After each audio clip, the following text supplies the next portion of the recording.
Hi, my name's Chris Croft from successfultrainers.com. I help people to set up their own training businesses. And one of the things that I've noticed is that people often worry about the fact that they're not an expert on the subject that they teach people. Do you have to be the top person in the country, a world expert on a subject in order to train other people in it? And at first you might think yes, but I would like to suggest no, you don't have to be. And in fact, you shouldn't be an expert. I'll give you an example. I teach negotiating.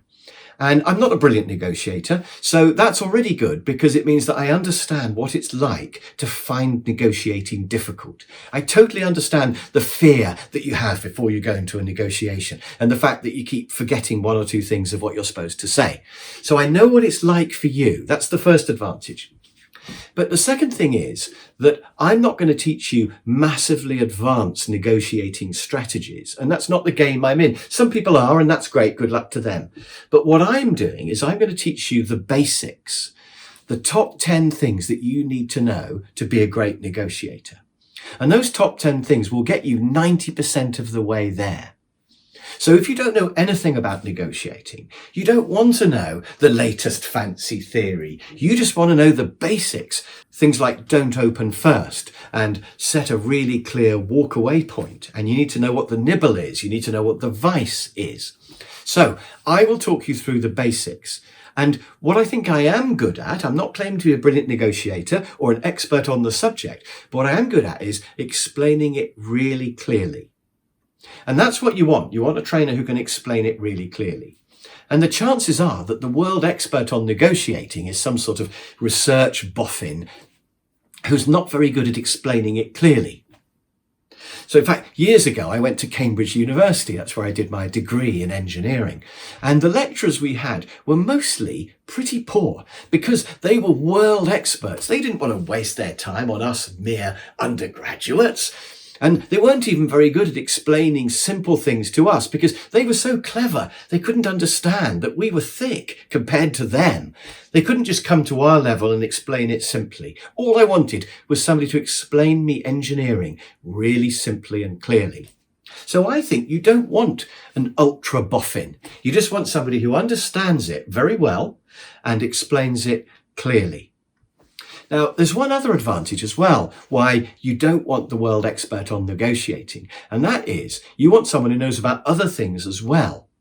So when I'm teaching negotiating, sometimes we talk a little bit about selling, or we're talking a bit about customer care, or a bit about assertiveness, because those other subjects come into negotiating, maybe a bit about time management. And I know about those other subjects as well. Whereas the world expert on negotiating probably doesn't know about anything other than negotiating. And if you ask them about assertiveness, for example, how do I pluck up the courage? He or she will probably say, I don't know. That's nothing to do with negotiating, is it? So I think what you want is a really good trainer who can explain things clearly, who's really thought about the course, and who knows about some other subjects, all the subjects around the subject that you're teaching. So that's what customers should be wanting. A final thing I just want to say is, what if you turn up to the training course and somebody knows more than you? Well, first of all, it's very unlikely because that's why they're getting you in. They're going to send people on the course who need to know about the subject. But you do occasionally get a know-all who goes, yes, well, I think you'll find that Symonds and Johnson in their 1971 book say that isn't the case.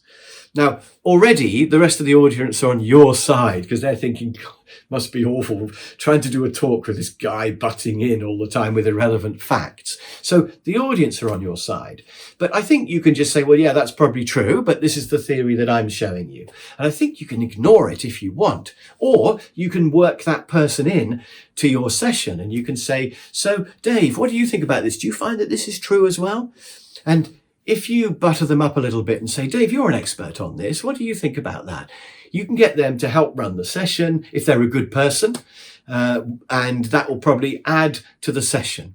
And they will love doing that and everybody's happy.